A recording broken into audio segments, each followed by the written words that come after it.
Alright, another day, another vlog na naman po sa atin, mahal naming suki. At ngayon naman po ay tatalakayin natin ay reasons why we need vacation. Bakit nga po tayo kailangan magbakasyon, di ba po?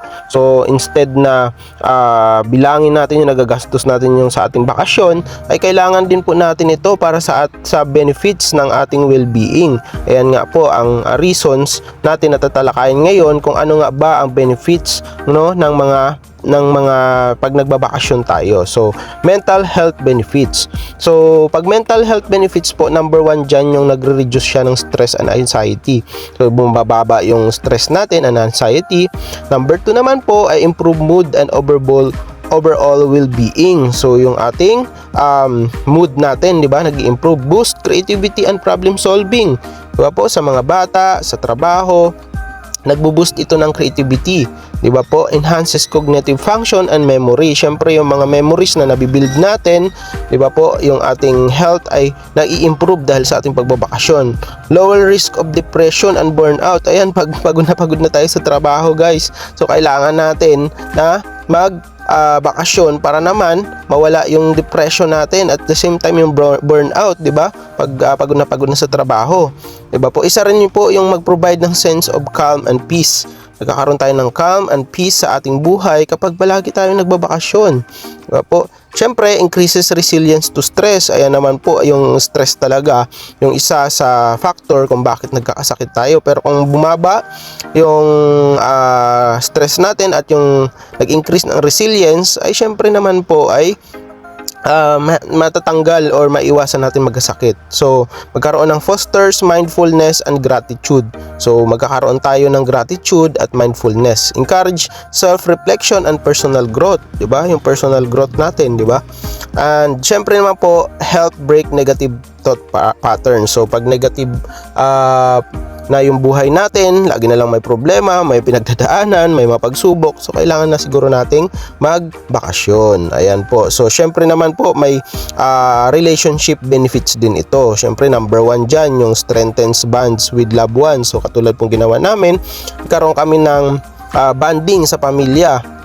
Di ba po? First time nila yan nakapunta sa Manila, first time nakapunta ng eroplano, at the same time, first time po yan nakasakay ng nakapunta dyan sa Ocean Park. So, improve communication and intimacy. Yan, di ba? Yung pagbabakasyon, nagkakaroon kami ng intimacy, mag-asawa, at syempre napapag-usapan namin kung ano na naman yung plano, goals namin sa buhay. Create lasting memories. Syempre po, hindi tayo nagiging bata, patanda tayo, di ba po? So, habang bata pa, habang kaya pa, ay magbakasyon na. Okay po? So, reduces conflict and resentment. So, kailangan yung resentment natin, yung conflict, nagre-reduce yan kung nagbabakasyon tayo bilang mag-asawa, di ba?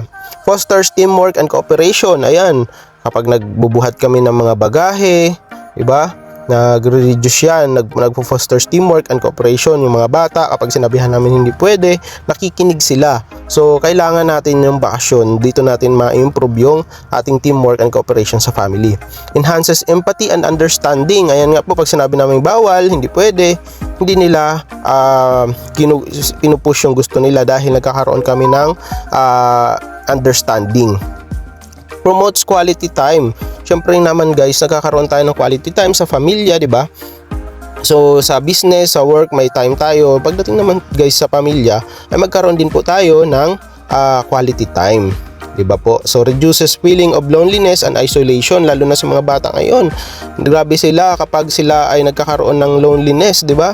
Nagkaroon sila ng mga hindi nila alam kung ano yung gagawin, hindi sila nakipag-usap, diba? Yung pala, may isolation na sila. Nagkakaroon na sila ng tinatawag nating introvert, diba po? So, next po natin, encourages shared experiences and adventure. Ayan po, nagkakaroon tayo ng adventure sa pamilya, nagkakaroon ng travel, di ba po, experiences, di ba? Yan yung pagpunta namin dyan sa Ocean Park ay isa po sa adventure na kanilang na experience, di ba po? First time po nila to kasi po nga po ay after pandemic ay bago lang po kami nagkaroon ng ganitong bonding. At syempre po, strengthens family tradition. So sa pamilya, kapag mayroon po tayong ganitong mga activities, travel, ay ina-strengthen natin yung ating pamilya, di ba po?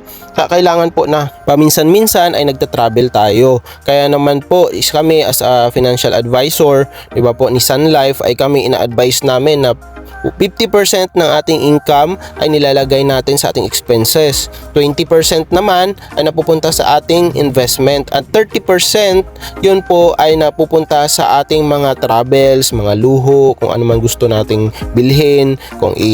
Sa amin sa 30% ay doon namin kinukuha ang aming tithes and offering. So depende po yan sa inyo kung saan nyo po kukunin yung inyong pan-travel. But sa amin, sa entire income namin, kumukuha kami ng portion doon para yun yung panggastos namin sa aming mga travels. Kasi nga naman po, kailangan natin ito at maraming benefits talaga ang makukuha natin kung tayo ay nagbabakasyon. So, gawin natin itong regular, gawin natin itong masaya, simple, at syempre maraming benefits ang nakukuha sa pagta-travel. Kaya guys, ayan, hanggang susunod na vlog, hanggang dito na lang. Bye-bye you, love you all!